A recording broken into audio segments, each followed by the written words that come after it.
I strongly believe that the area where we're going to be able to have some pricing control in this market, I mean, because when we come back to it at the moment, this is all about how to monetize our content and how not to cannibalize some of our existing businesses, which in our case is extremely important because of the dependence that we have, the revenue we get from affiliates, and of course in the US from cable. So both in conventional digital publishing but also in video, we are working very hard to bring the same qualities of storytelling that we have done in video over many years, but to tell that in commercial messages. And I think the key there is transparency, that it is very clear to the user why they're getting that material, how it's published, whether it's actually portraying itself as CNN editorial content, which it's not. It's very, very clearly marked.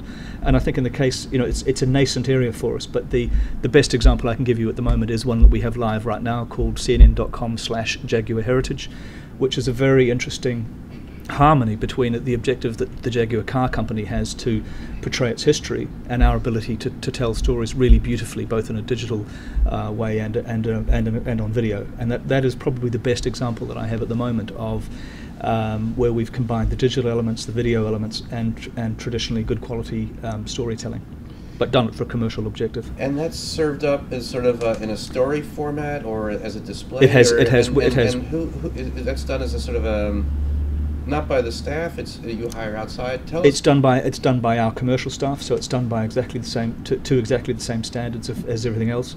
In fact, because it is not done on our standard article templates and things like that, it's probably displayed in a slightly and designed in a more imaginative way than much of our other editorial content. And in fact, I'd like to see us learn from some of the displays and interactive methods that we've applied in this, because sometimes when you've got a commercial sponsor, you can do things that you wouldn't necessarily do within the existing editorial space. So it has interviews with Sterling Moss, it has Jaguar cars that kind of explode to show you the inner workings, and it has timelines and all the things you would expect about deep storytelling about any subject, really. Now, you guys did one of your first web originals, I think, series. So tell us about the series and tell us about the idea of doing web originals, which for CNN is kind of a new thing. It is sort of a new thing, and I think hearing Jeff and Sandy and Greg talk about this. I mean, we all have existing business models to protect, and for us that is television. Television leads. Television is the primary business that we're in right now. Television monetizes a hell of a lot better than digital, and we have to recognise that. And I think so that is the horse pulling this particular cart.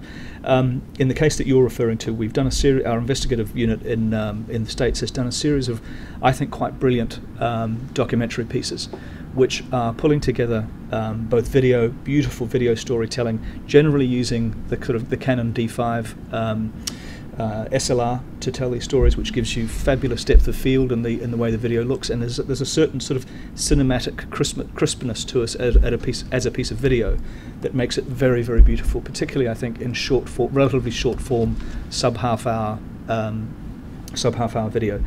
But the great thing that's happened with the web is that we brought together interactors, data visualization, and just also gorgeous still pictures. I mean, I think we shouldn't forget how effective a still picture gallery can be. I mean, Reuters does outstanding ones. We do some extraordinary ones, often in partnership with the likes of Nikon and Canon as well. So it's a very good sponsorable opportunity. So I think in this particular series, the first one of which was CNN.com/slavery, which is a very worthy, important subject, which the company has also adopted a certain advocacy stance on, which I think again is an interesting trend when you see brands like ours actually going into the advocacy business as well and being less impartial about certain things.